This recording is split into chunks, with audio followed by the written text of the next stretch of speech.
ये बाइबल, ये क्या चीज है जिसमें से एक आयत पढ़ी और वो लड़का कांपने लग गया।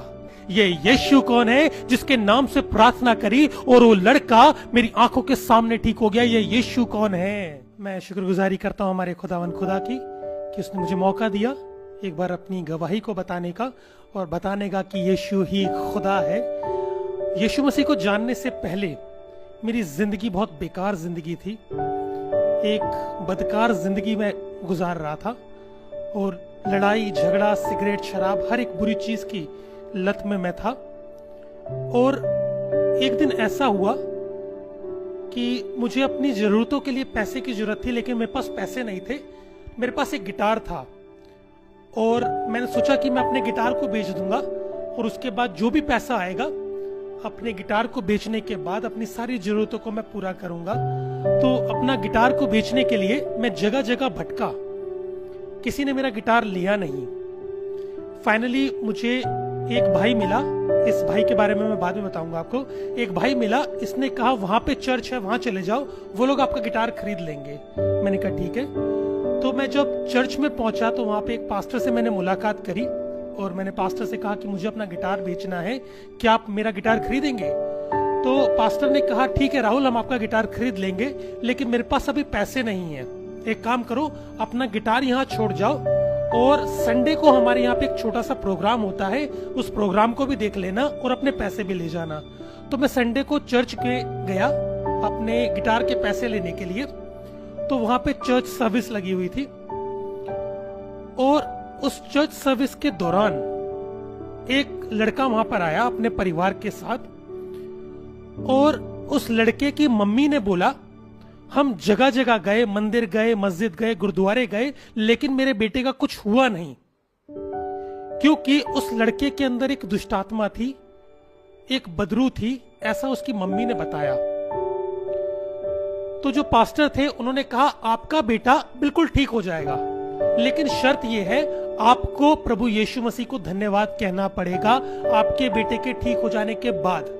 मैं वही पीछे खड़ा हुआ था और मैं कहता सब बकवास की बात है, कुछ नहीं होता, सब ड्रामेबाजी है, अभी थोड़ी देर में बोल देंगे जादू टोना चला नहीं, आप बाद में आ जाना।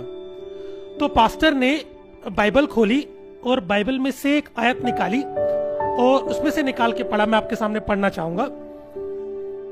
उसमें कुछ इस तरह से लिखा है, पहला कुरिन्थियों 3:16 में, क्या तुम नहीं जानते कि तुम खुदा का मकदस हो और खुदा का पाक रूह तुम में बसता है, और जो कोई खुदा के मकदस को तबाह करेगा खुदा का पाक रूह उसे तबाह करेगा, क्योंकि खुदा का मकदस पाक है और वह तुम हो। जैसे ये बात बोली वो लड़का जिसके अंदर दुष्टात्मा थी वो कांपने लग गया।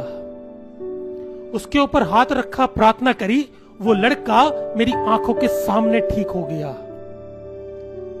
मेरे जहन में 3 सवाल आए,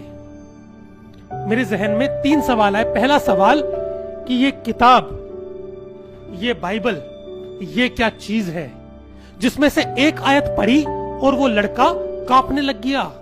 दूसरा मेरे जहन में सवाल आया कि ये यीशु कौन है? ये यीशु कौन है जिसके नाम से प्रार्थना करी और वो लड़का मेरी आंखों के सामने ठीक हो गया? ये यीशु कौन है?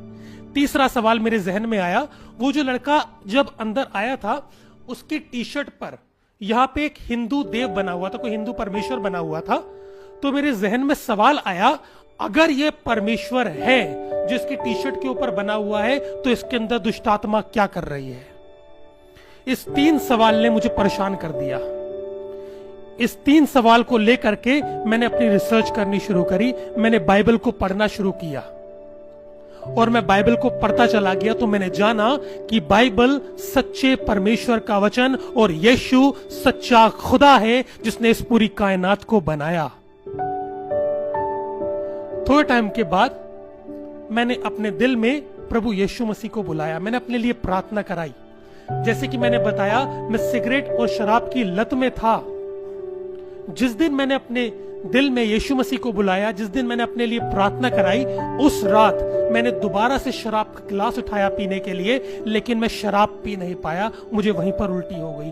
उसी रात से मेरी सिगरेट और शराब दोनों छूट गई।